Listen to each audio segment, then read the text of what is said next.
how you going? Hope you're good, hope you're great. My name is Miranda and this is my YouTube channel.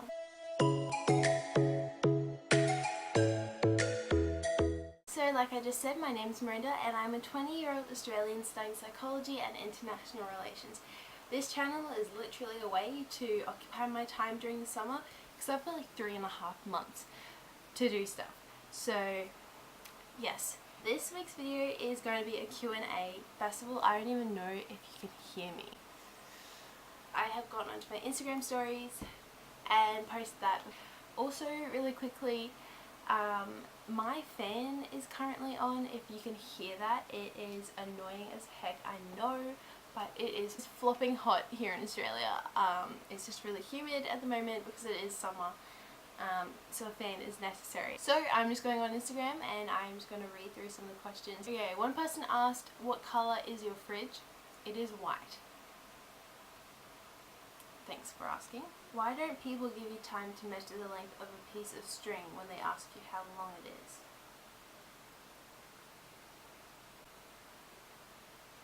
I don't know. You get to combine two animals of your choosing, however you wish. What animals do you choose? I don't like that. I would combine a dog and a dolphin. Like the dog can swim underwater and can turn into a dolphin. The dolphin has the same kind of characteristics that a dog does. I think they're like my two favourite animals. So, Christmas song you hate the most? I really don't like the sad Christmas songs. River. I don't know if you guys have heard River. I find it really depressing and it is a very depressing song and I just don't get the point of it, so I don't like that song. One person asked, what was the tipping point for you to seek help for your mental health? Good question. I actually really appreciate this one and I think it's really cool to talk about. Tipping point for me was, I didn't actually know what was going on and I was seeing my doctor and I was like, look, I have seen all these doctors for my stomach issues and I don't know why, but I'm just constantly feeling like being sick all the time.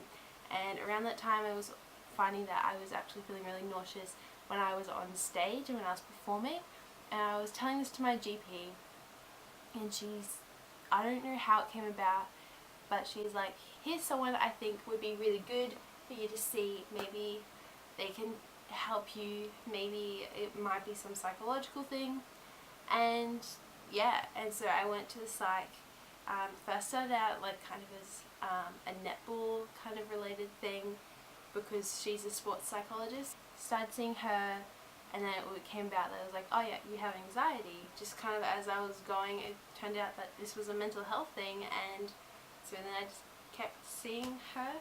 I was really blessed in that I have stayed with the same psychologist since I first started going to psychologists. Just because we clicked and it just worked out really well. But yeah. What's a lesson you've learnt from one of your role models? I think one of the biggest lessons that I have learnt is really like a leadership kind of thing.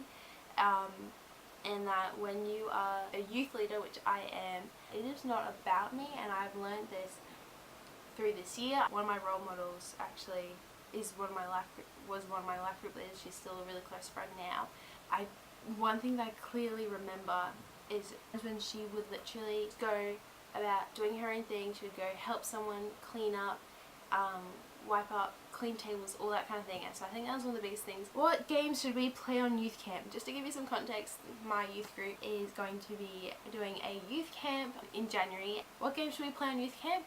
Look, we have lots of games that we can play on youth camp, but one, which I'm going to say to everything because I am obsessed ever since I learned how to play it on a camp that I went on to recently, is Extreme Cat and Mouse. So Extreme Cat and Mouse is definitely a go-to game. It is so much fun and you can play with lots of people. What's a good way to encourage healthy interaction and team spirit between kids on youth camp? Something again from this camp I went on earlier in the year was every group had a team. It was just a competition the entire time. They all had material that they had to wear for the whole time, so they could either put on their wrist or in their hair or whatever to identify that what team they're in. and everything they did contributed to the team score. It was really good because you have people cheering on, so like a year 7 kid might cheer on a grade 9 kid because they're on the same team. So I thought that was really cool. You're encouraging interaction and engagement and team spirit by first of all giving them a team, and then giving them something to work towards, I think, is the biggest thing, because if you're not working towards something, you're not going to really want to try. So if you make it a thing and give them a prize at the end, that's going to help. What are your goals for the next 5 years? Whoa. That's a banger question. Thank you for asking. I need to put a disclaimer, I'm not good at setting goals for the future. I just don't know. I find it really intimidating. I tend not to think about too much about the future, because I'm like, well, things are going to change, so how can you really set goals or set plans for the future when you don't know what's going to happen? Personally, that's just me. Yeah. One goal is definitely to finish my university degree, because I know that's achievable, because I know it's going to happen within 5 years. But hopefully, you know, I graduate with a really good GPA so I can get into honours. That's my biggest goal, is to get through uni. I don't know. Another goal for 5 years time is to be doing something that I really enjoy, and to be creating content no matter what it is, whether it be Instagram or YouTube or whatever.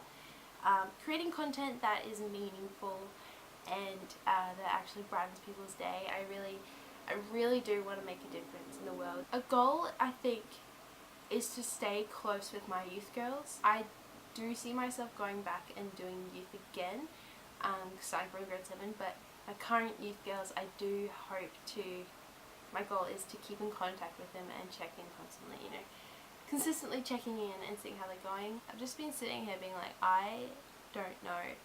It's actually kind of shocked me a bit, because I feel like I'm meant to know, but I have no idea what my goals are. Okay, next place to travel to, Spain. 3 things on the top of your bucket list. Number 1, to swim with dolphins and or whales. Number 2, to find a rooftop somewhere and just chill out and have fun up there. Number 3, I'm gonna go to Hawaii, but not just like the main parts of Hawaii, like the cool parts of Hawaii. If you could live anywhere in the world, where would you choose? I would choose Haiti. It's like my number 1 place I want to travel to and do things at. Thank you guys so much for watching. I hope you enjoyed it. If you did, please feel free to like and subscribe, because apparently that's what all the YouTubers do. If you have any questions, please comment them down below and I will answer them, or maybe if there's enough I'll do another video, but let's be real, it probably won't be. That's all from me, guys. I hope you enjoyed it, and I will see you next week. Bye!